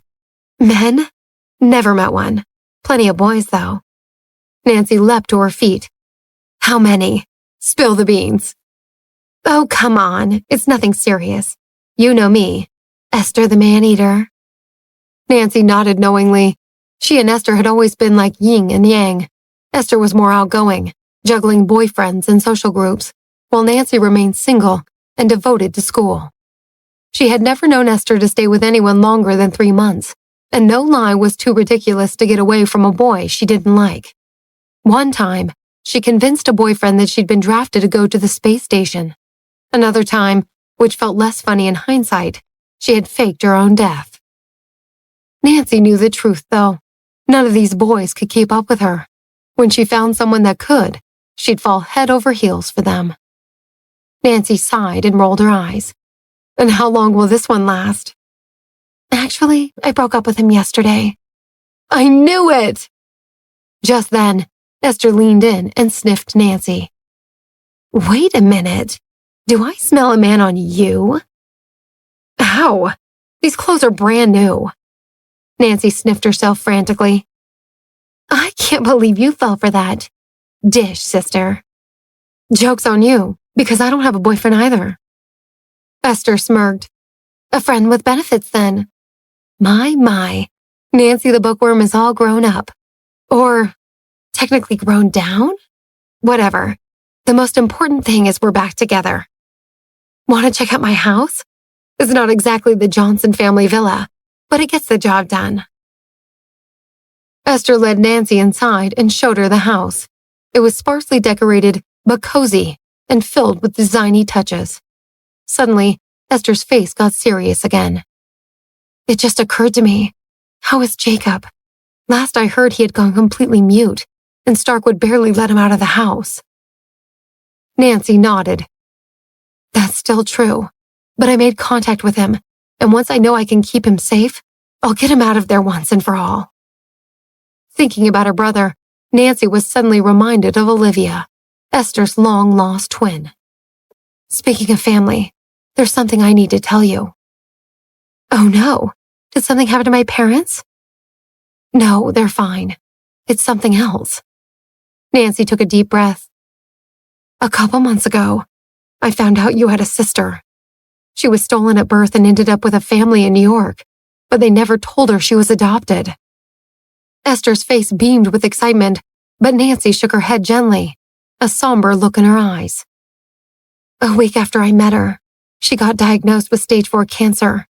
A few weeks later, we threw a beautiful wedding between her and her college sweetheart, but about halfway through the reception, she died. Esther was left in a stunned silence. A haze of melancholy enveloped the room. After a moment, Nancy mounted a look of determination. Esther, is it safe for you to go out? Is there any sign that Stark's people know you're alive? Esther shook her head. It's safe. Then you should come with me to New York and meet Olivia. Esther smiled through tears. I'd like that, but how did you even find out she was my sister? You were identical twins. It was impossible to miss. Then I helped your mom do a DNA test to confirm it. Look, this is her on her wedding day. Nancy pulled out her phone and showed Esther a photo of her with Olivia. She was brave, tenacious, and incredibly gentle. She put everyone else's needs before her own, right up to the end. She even got to meet your mom. Her mom. Esther's tears flowed freely now. I have to go see her. We'll go together, I promise. Nancy put her arm around Esther, and as she sobbed into her shoulder, the gravity of the things they'd faced since they last saw each other finally set in.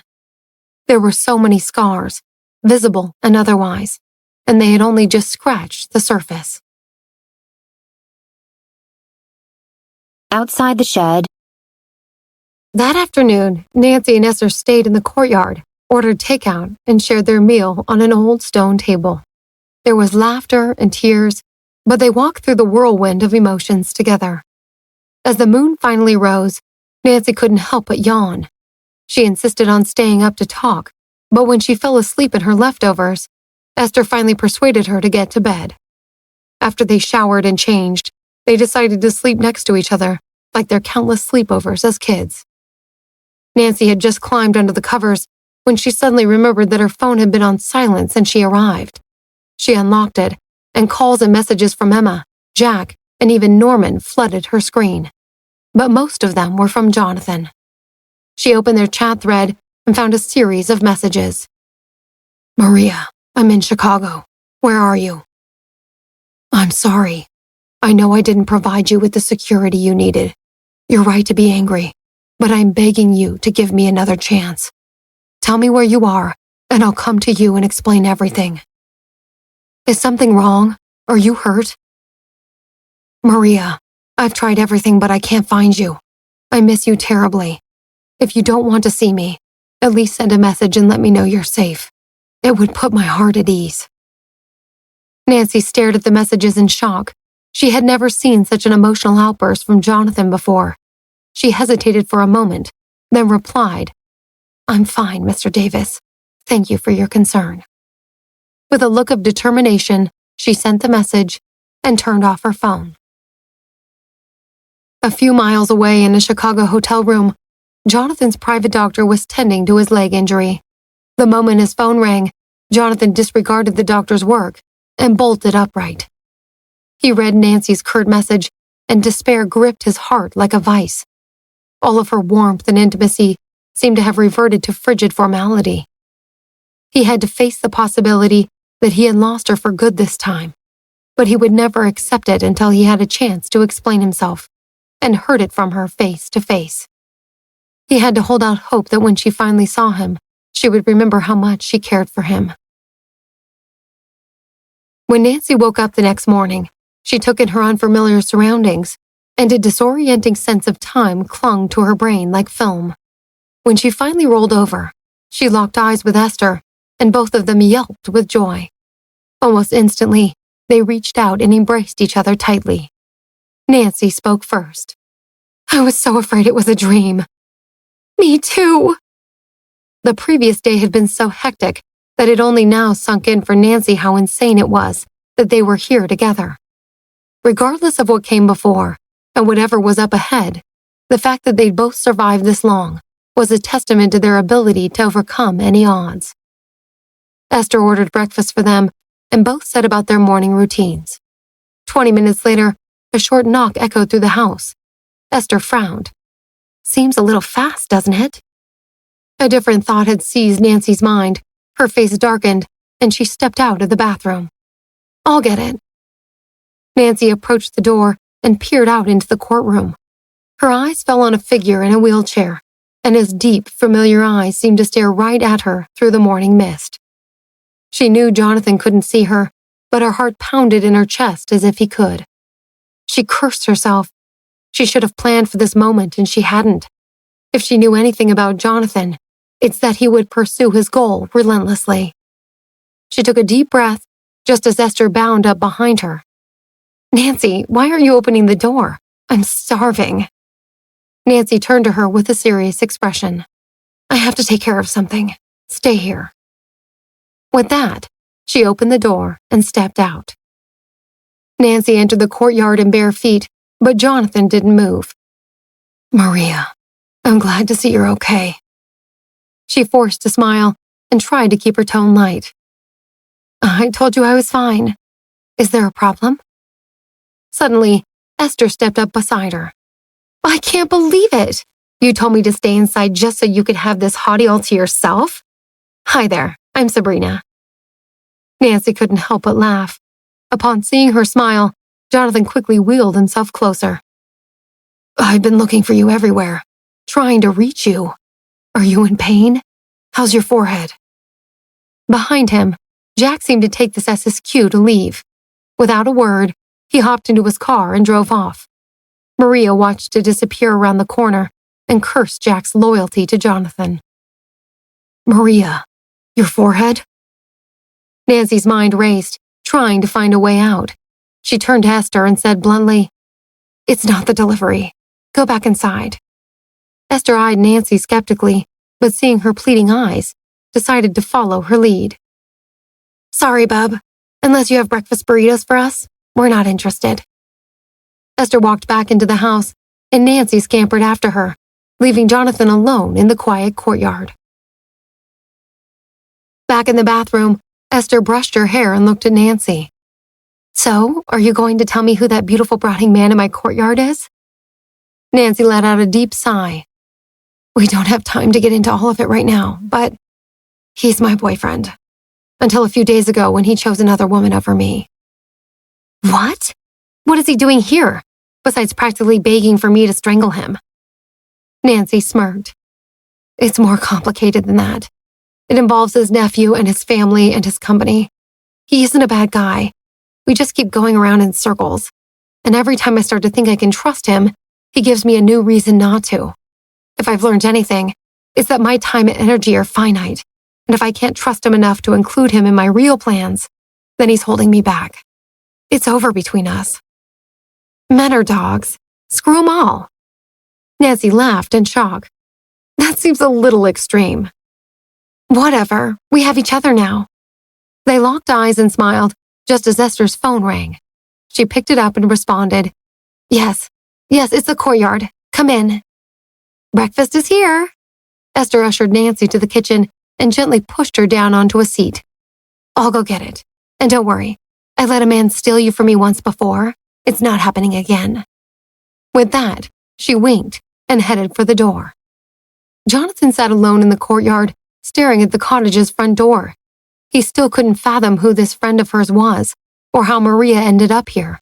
He also couldn't shake the feeling that she looked strangely like Olivia. He had arrived in Chicago the day before and combed through all the hotels until late into the night with no luck. It wasn't until he got her most recent message that he was able to track it back to this small courtyard. Seeing her safe and sound, his heart finally found some peace. But he hadn't expected her to be with such a close friend, and despite her anger over the events in Los Angeles, her behavior toward him was still surprisingly cold, as if nothing had ever happened between them. Just then, Esther breezed past him to collect breakfast from the delivery person. As she walked back into the house, she called out, "Baby Maria, breakfast is here." Maria's voice floated out soon after. "Don't call me baby." "Then stop being 20. They both laughed, and Jonathan's mouth twitched involuntarily. He couldn't shake the feeling that he'd been replaced. Jonathan watched through the windows as Esther carried breakfast into the kitchen, and they began to eat.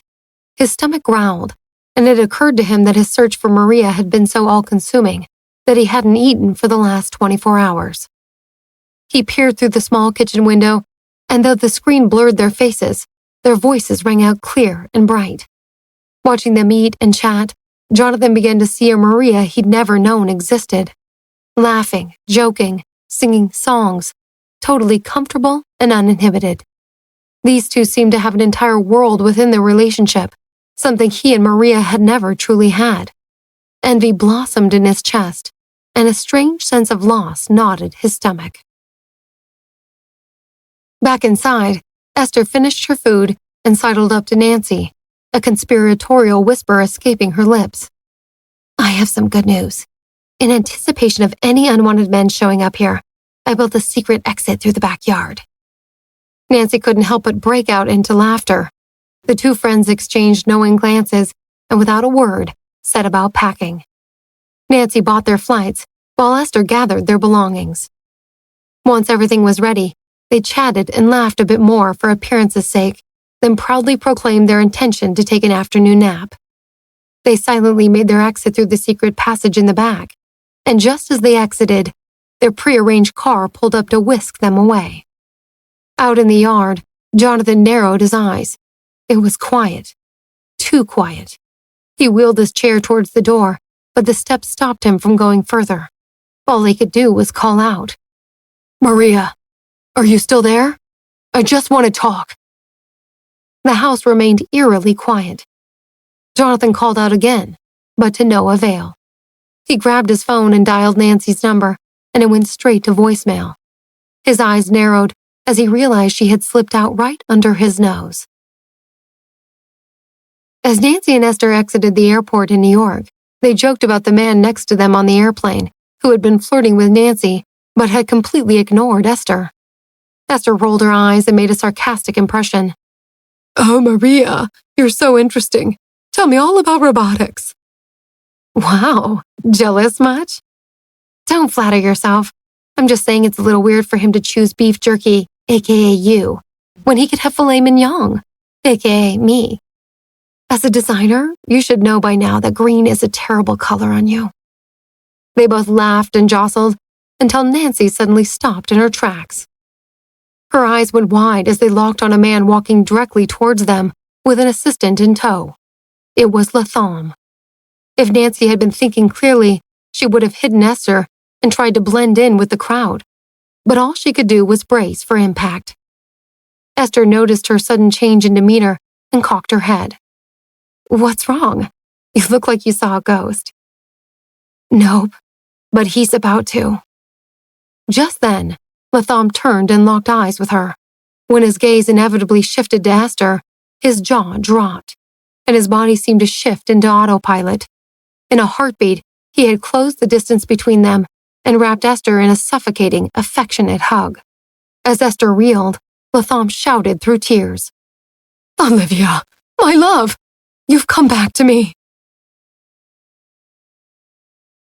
Latham's voice quaked, his arms crushing Esther in a vice-like grip, and his fingers kneading into her hair. She was nearly swallowed whole by his towering height, but she could feel his chin perched atop her head, his Adam's apple bobbing rhythmically in a dance of desperation. Just as Esther was about to scream for help, she suddenly detected an aroma she recognized. It was her own creation, a high-end men's cologne that had debuted 6 months prior, and had only been sold in 2 stores. Whoever this crazy man was, he had good enough taste to be wearing her cologne. As his grasp tightened, Esther found her voice at last. "Who the hell are you?" But Latham didn't seem to hear her. His grip remained relentless, his voice shaking with astonishment. "Olivia, I knew you'd come back. I knew you wouldn't abandon me just as we reunited." Esther's brows knit together. He was calling her Olivia. Could it be? Could this be the man she had married right before she died? "Olivia, I regret so many things. Every time I caused you pain lives on in my memory like cancer.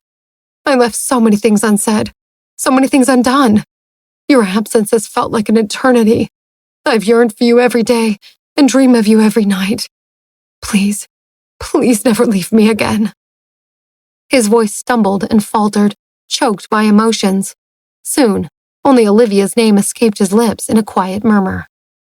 As Latham calmed down, Esther stopped fighting his embrace. She knew exactly who he was, and he was clearly in agony over Olivia's death. A deep sigh fled from her lips, and she hugged him back. She yearned to love someone the way this man had loved her twin. Nancy finally snapped out of her daze and stepped in to help Esther. She tried to peel Latham off of her, but he wouldn't budge. "Latham, listen to yourself. This isn't Olivia. Her name is Sabrina." Esther chimed in. "I'm sorry about what happened to your wife, but if you don't stop squeezing me, we're both going to be dead." But their words fell on deaf ears. Latham was still lost in his illusion. "Olivia, let's go home." "No, we promised to go on our honeymoon. We'll leave this instant." He tried to steer Esther away, but Nancy quickly stepped in front of them. Just then, a deep, familiar voice echoed from behind her, stopping everyone in their tracks. "Maria." She whipped around. How had Jonathan caught up with them so quickly? "This morning in Chicago, I sat alone in the yard, patiently waiting for you to come out and speak to me. Hours went by, and you didn't even look in my direction. Given my condition and how far I've traveled, I was sure you would at least offer me food and water, but you didn't." Nancy narrowed her eyes. Was he seriously going to berate her after what he'd done? He'd literally left her to die, and all she'd done was leave him to wait. As Nancy opened her mouth to protest, Jonathan went on. "When it became clear you had snuck out with even a word, it finally sunk in just how much pain I caused you." Nancy's glare faltered, not expecting the sudden apology. "Maria, I'm so sorry about what happened in Los Angeles. I can't imagine the strength it took for you to fight your way out of that rubble and make it back to New York all alone. If I could go back and find a way to be there with you, I would. I know how difficult it was for you to trust me, so all I'm asking is for a chance to explain everything I haven't told you and try to make things right." Nancy was suddenly conflicted. She wanted to dismiss him, but his uncharacteristic humility and serious injury stirred something inside her. He seemed earnest, even vulnerable. But still, he had shown her who he was, more than once. When it mattered most, when it was life or death, he had chosen another woman over her time and again. It was a stark reminder of the chasm between being loved and simply being pursued. Her heart hardened as she thought of that night in the auction house. She couldn't afford distractions anymore, especially not with Esther back in her life. She had her own burdens, her own goals, and she didn't have the luxury to admire the scenery along the way. Yes, the severance was painful, but pain wasn't new to her. She could bear it. She had to make things clear to him once and for all. Her voice came out firm but kind. "If you want to talk, let's talk." Jonathan nodded. "Okay." Nearby, Esther had reached her limit with Latham. She felt sympathetic toward his plight, but being pawed at by her delusional brother-in-law was too much. She stomped on Latham's foot, causing him to hesitate. Seizing the opportunity, she pushed him away and grabbed his face, forcing him to meet her gaze. "Latham, look at me. Am I your wife?" Latham looked stunned, his gaze falling onto Esther's face. He faltered, and his face twitched, as if the very idea that Esther wasn't Olivia was some kind of mind virus his brain was trying to reject. A smile tugged at his lips, and his voice was still choked with emotion. Olivia, you look beautiful, and you changed your hair. I'm so happy you're healthy again. Silence descended. Esther looked at Nancy and shrugged with pity. Latham's energy had finally dipped from frothing mania to melancholic torpor, and she couldn't bear the thought of twisting the knife any further. Just then, Jonathan's voice cut through the quiet. Latham, this isn't Olivia. Her passing was a tragedy, and it's okay to mourn, but keep your feet on the ground. The dead are dead, and no power can resurrect them. Latham's eyes fluttered, and he staggered back like he'd been shot with a gun. After a moment, he turned to his assistant and handed him his briefcase. Get to Miami. I'll catch another flight. His assistant nodded and ran off, leaving only the four of them to navigate their high-stakes emotional standoff. Not wanting to continue the conversation in a crowded airport lobby, the four of them found a nearby coffee shop with booths that offered a little more privacy. Nancy and Jonathan sat first, and a few tables over, Esther confronted Latham. From what I just saw, you know I'm not Olivia. You just can't bring yourself to accept it. Latham stayed silent, his lips pursed, his hand clenched around his coffee cup. His expression was heavy, with an ineffable blend of sorrow and solitude. If she's watching us from up there, do you really think she'd want you transferring your affections onto someone else like that? I'm sure she'd want you to be happy. We all deserve that. But the only thing your late wife and I share is a physical resemblance. Esther sipped her coffee, and it gave her an idea. Take this coffee.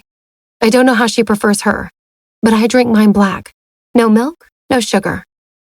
After a lengthy silence, Latham's lips curled into a sardonic smirk. She hated coffee, said it made her feel like an angry cat. He sighed deeply, then met Esther's gaze. May I know your name? Sabrina, but you can call me Esther, like Maria does. Latham managed to smile and extended his hand.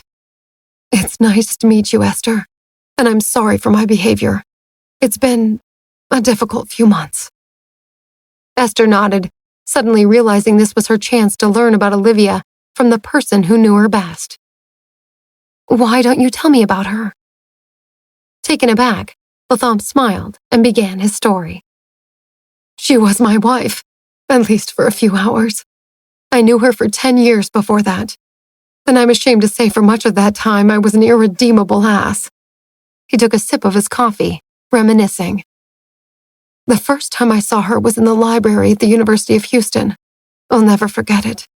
We both reached for the same book, and she just winked at me and let me have it. Latham's gaze became distant with the memory. It was a sunny day, and I remember how the light reflected off her straight black hair as she tucked it behind her ear. She walked away after handing me the book, and I called after her, but she didn't respond. He paused, gathering his thoughts. I remember her being in a rush to meet someone. I think her name was Nancy. They left together, and Olivia never gave me a second glance. The next time I met her was at a school in New York. She had completely changed her hair, and I nearly missed her altogether. Just a stroke of dumb luck, I guess. His voice trailed off, and Esther's gears were suddenly spinning. The University of Houston Library? A girl named Nancy? Straight black hair? Why did it seem like he was talking about her? She searched her memory, and the recollection hit her like a truck. She looked at Latham and had to stifle a laugh as the long-forgotten scene unfolded in her mind. He was with a group of boys, and they were decked out in designer tracksuits, hairstyled within an inch of its life. He looked like a dyed-in-the-wool jock, and she remembered how dumb he sounded bragging about going to college in a real city like New York. That's why it surprised her so much when his friends ran off, and he reached for the same book she was, The Stranger, by Albert Camus. When they locked eyes, she couldn't help thinking how beautiful he would be if he dropped the douchey facade and embraced his real interests. She hoped by surrendering the Camus to him, she had helped him start down that path. She glanced up at the grief-stricken man before her and struggled to connect the two people in her mind. The boy in the library had been so cocky and charismatic. the polar opposite of the wounded puppy Latham had turned into. Esther didn't know whether to laugh or cry. What sort of strange twist of fate was this? Finally done daydreaming, Latham continued telling the story of him and Olivia, and Esther listened intently. Slowly but surely, a fragmented picture of her long-lost twin began to take shape in her mind. Her heart ached with a heavy sadness as she thought of all the questions she wished she could have asked her, all the memories they might have made. But like Jonathan said, the dead were dead, and all she could do now was visit her sister's grave. In the seclusion of their booth, Nancy fixed her steady gaze on Jonathan as he took a seat across from her. He reached across the table and attempted to take her hand, but she quickly pulled back. "Let's cut to the chase." Jonathan nodded. "I acknowledge that I've had a habit of protecting Kim since my youth, but I think it's important that you understand why our families are so close. The Davises and the Reynolds have been power centers in New York for over 3 centuries, and the primary reason for that is their ability to rely on each other. When they dominated the real estate market, they provided us with free space to grow new areas of our business. And when we became leaders in finance, we were able to support their ventures through low-interest loans. It's not just about the money either. The Reynolds control one of the most advanced medical research facilities in the world. And right now, there's someone digging through my family's genetic history, looking for clues as to why all my brothers died at 32. It's entirely possible these people will save my life." He paused, collecting his thoughts. "As for Kim, my family owes an eternal debt to Reynolds that revolves entirely around her. 23 years ago, my mother fell gravely ill. Every doctor she saw was unable to make sense of her symptoms. But just as we were giving up hope, there was a breakthrough at the Reynolds lab. Kim's mother, who was pregnant at the time, oversaw the entire program. And when her medication was finally proven effective, she rushed to my mother's bedside to deliver it. Our mother was miraculously saved, but Mrs. Reynolds got into a tragic accident on her way home from the hospital." Nancy was taken aback. Even as an outsider, she could imagine the weight of the guilt that must have fallen on Jonathan and his family. Jonathan took a deep breath and continued. "By the time they got Kim's mother back to the hospital, it was too late. Kim, however, was saved via an emergency C-section. Premature and oxygen-deprived, she spent her first months in an incubator. Most children take their first steps around their first birthday. Kim didn't walk steadily until she was 6. While others' childhoods were filled with joy and laughter, hers was spent largely within hospital walls. Doctors predicted she wouldn't live past her 20th birthday, and now, at 23, every step she takes is a battle. Because of her vulnerability, my mother instilled a rule in me from a very young age that she made me swear would trump all others. As long as Kim drew breath, it was my duty to care for her. It was born out of a sense of responsibility and obligation, but eventually became a deeper part of who I am. Consequently, I've always seen Kim as my sister and done my best to shield her from the harsh realities of the world. During the island attack, I knew that stress alone would have killed her, no less the swimming. I put you in danger, and you were right to be angry. But you should know that I didn't do it lightly, and that I had every intention of saving your life at any cost, even my own." His voice trembled. "Then, there was the earthquake. My first thought was of you, but Kim was right next to me, choking on her breaths and clutching her chest in agony. She had my leg in an iron grip, and I could only watch in utter helplessness as the building crumbled and debris hurtled toward you. I confess that I shielded her from danger yet again, but let me assure you, this instinct, this urge to protect her, it's not born out of romantic love. It's a bond forged by blood." Jonathan's gaze suddenly became penetrating. "Maria, I comprehend the inherent unfairness of splitting my attention between you two, but I promise that my love for you is not half-hearted. It is as whole and unreserved as it can possibly be. You aren't a fleeting fascination, or a conquest, or a trophy. You are the woman I am truly, deeply in love with. The woman I hope to call my wife. I can't simply discard my obligations to Kim, but I promise I will always make it up to you, in every way I possibly can. I'll ensure you feel the depth and sincerity of my affection." With Jonathan's confession unflurred before her, Nancy took a slow, measured sip of her coffee. His earnestness and openness shattered whatever doubt she'd had.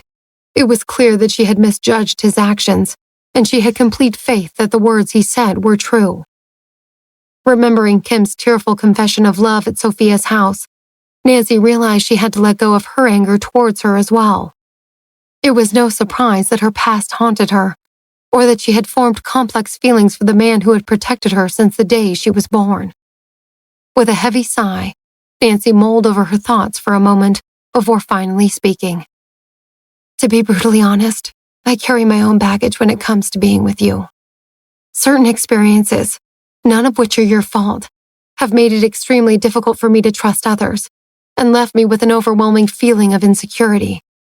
When I decided to be with you, it took every ounce of courage I could muster, but I've done some time to reflect during the days we've been apart, and I've come to the realization that I might not be cut out for love." Her voice wavered, but her gaze never left Jonathan's. "Because of everything I've experienced, I've built these walls around me like psychological fortresses. I hold back in my relationships, but it's not out of deceit. It's out of self-preservation. Part of me wishes I could tear my walls down and have the kind of relationship you talk about. But the other part of me sees my walls as a necessary shield in a world of unspeakable evil. If I can't change those fundamental things about myself, then us being together would lead to nothing but heartache. It would only drain you and distract you, as it already is, and I would be left wrecked with guilt and resentment." She took a deep breath, and her voice became more stern, laced with a bitter reality. "Rather than torturing ourselves and each other as boyfriend and girlfriend, I think we should be co-workers and nothing more. Remove all the gray areas, and our relationship can be predictable and comfortable and will allow us both to thrive. After all, you deserve a girl who loves you as unreservedly as you love me, and I have my own battles to fight." Her voice became thick with tears. "I'm sorry this didn't work out, Jonathan, and I'm sorry for whatever pain I've caused. It's my fault we're here, and it's my fault if you're heartbroken. It's all my fault." Her words fell into the silent room like a lead weight. She drained her cup of coffee in one gulp, and Jonathan stared at her, momentarily at a loss for words. They had finally aired their misconceptions and answered their deepest questions, only to find themselves in an impassable barrier: Nancy's steadfast resistance to love. Jonathan slouched back into his chair and gazed at her. Taking his silence as a cue, she set her coffee cup down and prepared to leave the table. But as she stood, Jonathan's voice sliced through the silence. "Maria." She locked eyes with him. "I understand why you need some space, and I'm willing to give you that." Nancy narrowed her eyes. Had he not heard her correctly? Was he really suggesting that she only asked for space? Before she could push back, Jonathan continued. "I was only ever truly interested in one other woman before you. It was years ago, but I was entangled in my work and struggled to find a balance. By the time I committed to exploring the connection I felt with her, fate cruelly snatched her away. In all these years, my heart has only been stirred twice. I believe such deep connections are rare and priceless, and now that I have it, I intend to fight for it. But that doesn't mean I can't be patient. You deserve time to work through your hang-ups, just like I had time to work through mine." His voice suddenly became firm and unyielding. "So I'll gladly give you space, but I still expect you to be there on my birthday." Nancy's gaze dropped, her mind a whirlwind of thoughts. Before she could muster a response, Jonathan stopped her. "Let's let this rest. Don't push back yet. After all, who can predict the turns of fate?" Nancy had never expected this to be easy, but she hoped Jonathan's pride would make him amenable to a clean break. If anything, she expected him to turn on her the same way Steve had. But she didn't like fighting, and at least he had promised her space for now. Without speaking, she offered a conciliatory nod. As the four of them left the coffee shop, Latham and Jonathan avoided looking at each other, while Nancy and Esther shared a knowing glance. Esther's phone suddenly rang, and she quickly answered. "Hey, Brock. That's great. Thank you." After hanging up, she turned to Latham with an apologetic grin. "I'm sorry, my friends are here to pick me up." She then turned to Nancy. "Come on, Maria. I want you to meet them." Nancy breathed a sigh of relief and thanked Esther with her eyes. As they approached the parking lot, two men descended from a sleek black SUV. The first was clad in a sharkskin suit, and his eyes twinkled with charm. "Esther! Here I thought you were going to leave me to open our New York operation all by myself. What finally got you out here?" Esther leaned toward Nancy and whispered in a hushed tone. "That's Brock. He's obsessed with me, but he's willing to pay for anything I ask him to, so I put up with it." Esther hugged him affectionately and winked. "I just wanted to make sure you don't screw it all up. After all, I'm the brains behind the operation." "Brains are overrated. When you have as much money as I do, you can just buy them." Following behind Brock was a tall man with olive skin, sharp features, and glittering amber eyes. He exuded a playful and boyish air, and it suddenly struck Nancy that this wasn't the first time they'd crossed paths. Before she could speak, his gaze locked onto her, and a slow, enigmatic smile tugged at his lips. "Well, well, well. Fancy meeting you again."